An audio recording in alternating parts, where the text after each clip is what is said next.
And brother, good afternoon. Good afternoon. I have my paper right in French, in English, but my English is very, very little, very little. I prefer speaking English, and I have a good translator. You come from Cuba, and you live in Barbados.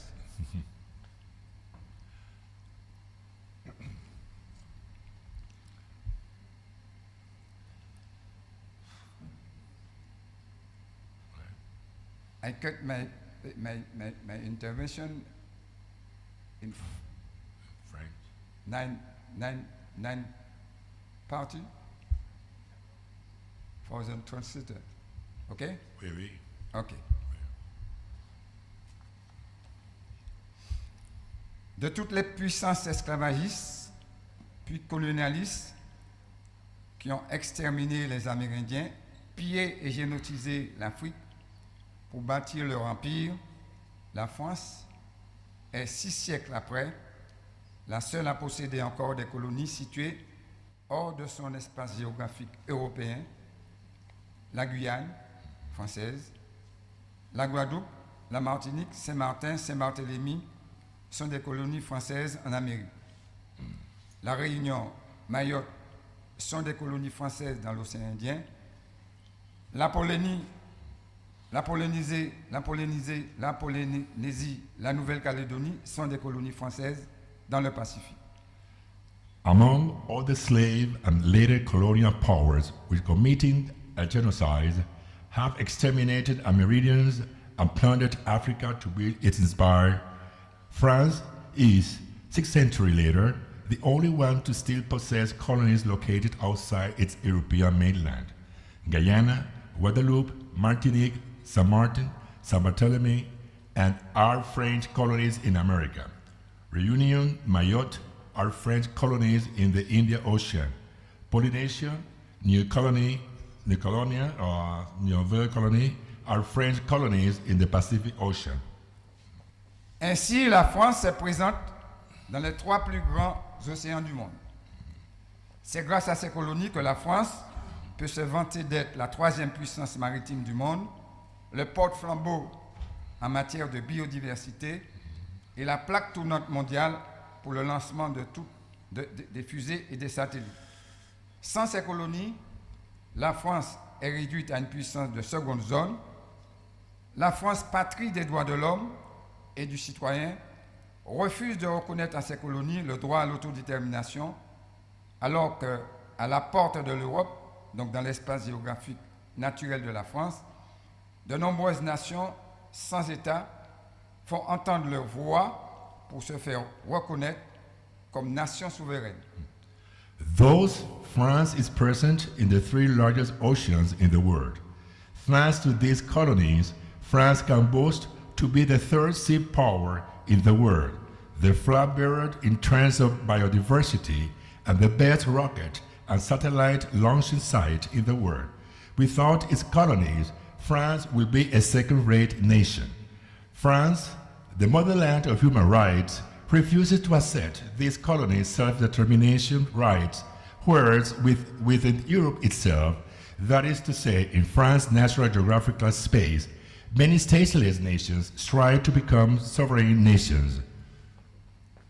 En plein XXIe siècle, la France continue de se ridiculiser, refusant de reconnaître les habitants de ces colonies en tant que peuple. En les assimilant au peuple français, elle a utilisé une astuce juridique pour les classer en départements et territoires d'outre-mer. Eu égard à l'Europe et à la Constitution européenne, la France a trouvé une sous-classe qui se nomme ultra-périphérique. Pour parler simple, dans un langage diplomatique, sachez que la Martinique, la Guadeloupe et la Guyane française, qui se trouvent dans le continent américain, sont des colonies et estampillées par un label européen région ultra-périphérique. In that 21st century of ours, France is the butt of ridicule as he won't acknowledge that these inhabitants of these colonies are full-fledged peoples assimilating them within the French nation. It used a legal trick by calling them French overseas territories. As far as Europe and the European Constitution are concerned, France has found another more demeaning category, which is ultra-periphericity. Ce sont des régions ultrapériphériques. Attends. In simple terms and in more diplomatic language, you should know that Martinique, Guadeloupe, and Guyana, which are located in the American continent, are colonies called outermost in regions in European treaties. Ce sont des régions ultrapériphériques de l'Europe. Alors, pour illustrer ces propos, disons et constatons qu'en Martinique, en Guadeloupe, en Guyane française, le préfet représentant de l'État est français, donc européen, blanc. Les représentants de l'institution judiciaire sont français, donc européens, blanc.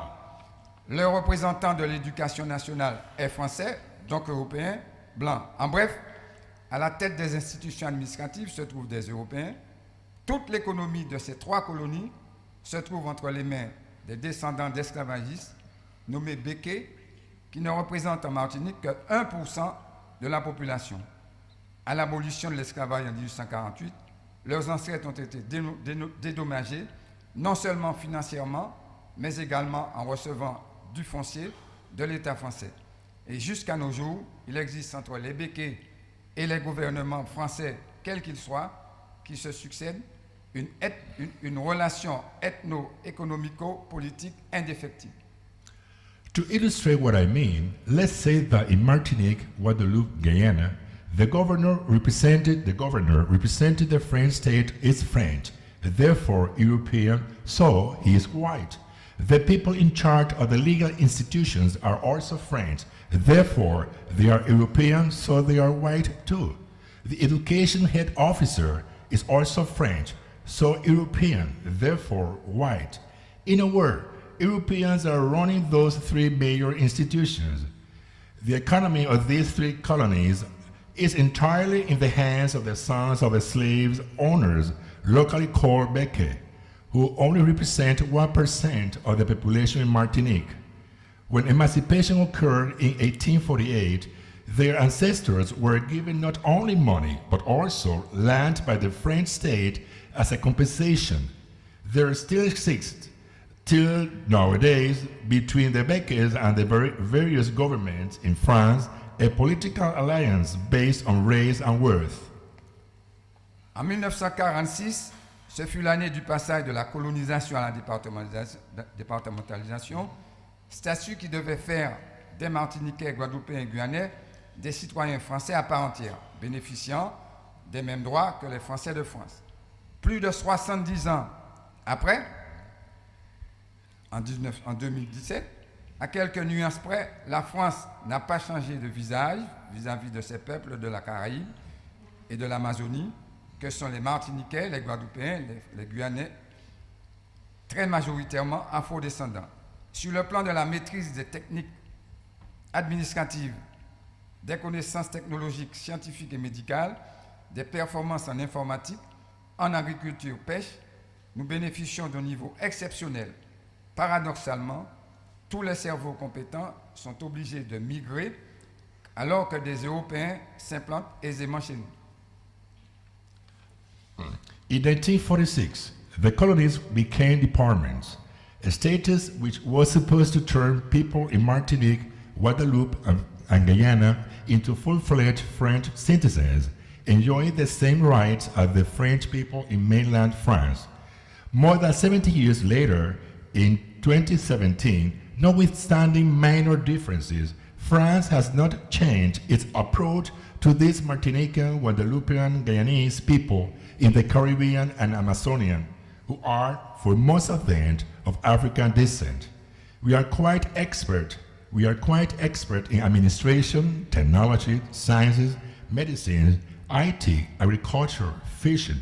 Yet, most brains are forced to leave whereas Europeans easily settle down in our island. A nécessaire calls that trend a genocide through population substitution. Ce phénomène avait été qualifié de génocide par substitution par Aimé Césaire.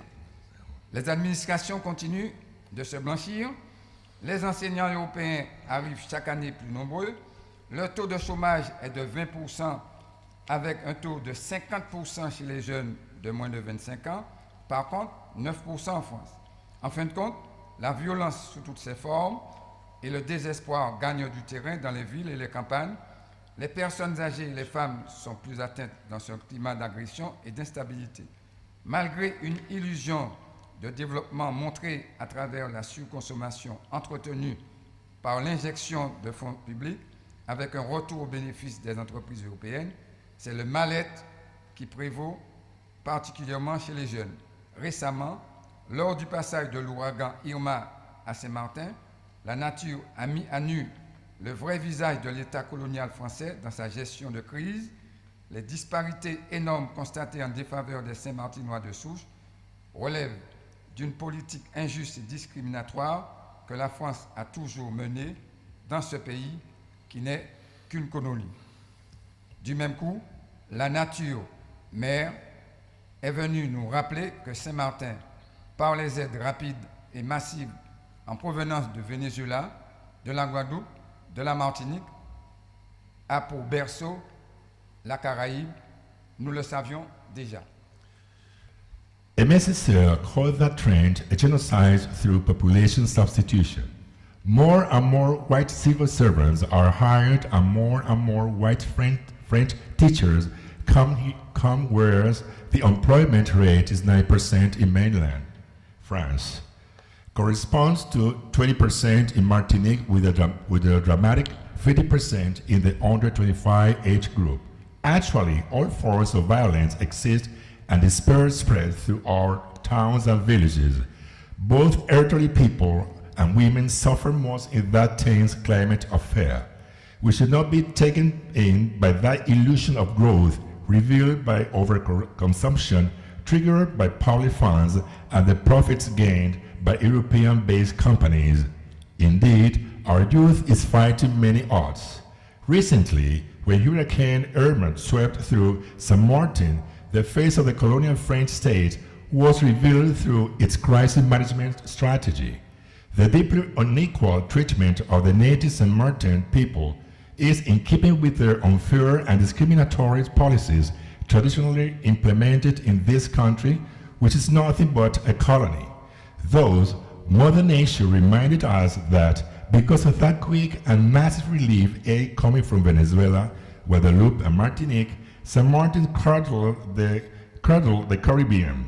We already knew that. Par l'histoire, la géographie, nous, peuples de la Caraïbe, sommes liés. La nature aujourd'hui nous rappelle plus que jamais que notre berceau, c'est la Caraïbe. C'est donc au regard de ces trois données incontournables, l'histoire, la géographie, le changement climatique porté par la vision écologique que la Martinique et la Guadeloupe, la Guyane française, Saint-Martin doivent tracer leur destin et rejoindre la communauté caribéenne. Nous ne sommes pas français, voire européens, ni par l'histoire, ni par la géographie. Nous savons à quel point notre insularité nous expose aux aléas et nous rend vulnérables. Dans ce monde en pleine mutation, où tout vit et évolue en interconnexion, la mondialisation prédatrice éveille les identités qui sont la richesse du monde. Elles sont là pour montrer la vitalité des cultures et assurer leur transmission.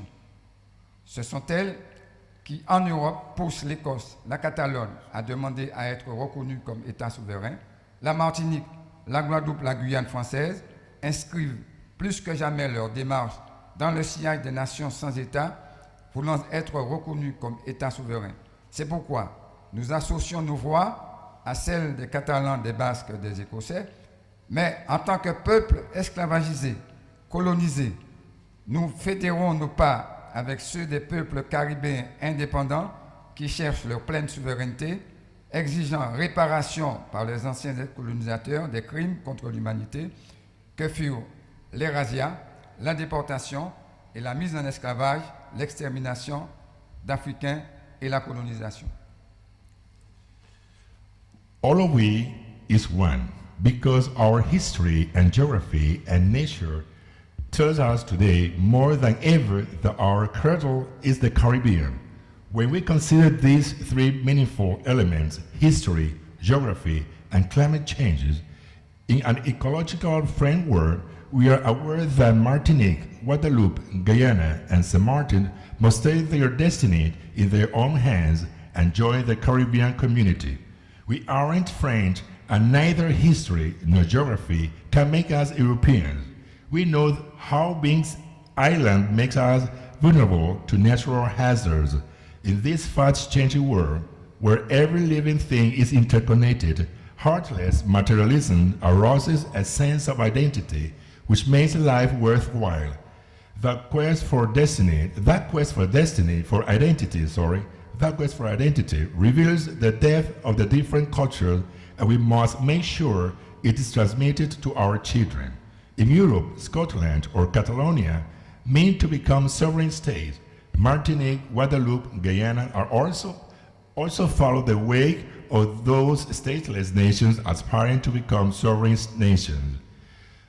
That's the reason why we join our voices to the voices of the people from Catalonia, the Basque Country, or Scotland, but as peoples who have been held under bondage and colonized, we work alongside with these independent Caribbean peoples demanding reparation for their former masters, for their razzia, deportation, enslavement, extermination of Africans, and colonization, which are all crimes against humanity. La décolonisation intégrale ne peut se faire sans réparation. Nous qui sommes les dernières colonies de la France dans le continent américain, nous revendiquons d'être à la fois décolonisés et réparés. La décolonisation est consubstantielle de la réparation. C'est le sens des luttes menées depuis plus de 25 ans, par les panafricanistes, souverainistes et écologistes qui sont au MIR, Mouvement international pour les réparations, au CNR, Comité national pour les réparations de Martinique, de Guadeloupe, de Guyane, ainsi qu'au CIPN, Comité international pour des peuples noirs de Guadeloupe. C'est au nom de toutes ces organisations de résistance que je m'explique aujourd'hui du haut de cette tribune. Notre combat a toute sa place dans l'ensemble des luttes qui appellent à la paix dans notre région des Caraïbes et dans le monde entier. Il ne peut y avoir de paix sans respect de l'autre. Total decolonization cannot be achieved without reparation. We, who are the last colonies of France, of the American continent, demand both decolonization and reparation. Decolonization cannot be separated from reparation. That's what we have been saying for the last 25 years as Pan-Africanists, as independentists and ecologists who are international movement of reparation, CNR, CIP, and activists. I'm speaking today on behalf of this resistance movement. Our struggle is indeed part of the struggles for peace in our Caribbean region and the whole world. La décolonisation autant que la réparation sont synonymes de paix car elles proclament que l'essence même de la vie, c'est le respect de la dignité humaine. C'est le fondement de la Déclaration universelle des droits de l'homme, édictée et proclamée en 1222 dans la charte du Manding au Mali, mise en lumière par Youssouf Tata Cissé. There is no peace without respect. Both decolonization and reparation mean peace because they reveal that the very essence of life is a respect for human dignity. All lives matter. None is superior, none is inferior. That's the cornerstone of the Universal Declaration of Human Rights, proclaimed in 1222 in the Manding Charter, Mali, and brought to light by Youssouf Tata Cissé. Thank you. Merci beaucoup. Thank you. I have, please, I have very agreed with David Commission, when he said that Caribbean must be a zone of peace. Very, very important. Not only a zone of peace, but a zone where emerge reparation. Very, very important. But no decolonization without reparation. Or reparation, now, reparation and decolonization. Reparation, decolonization, and peace. Thank you. That's a slogan. Reparation, decolonization,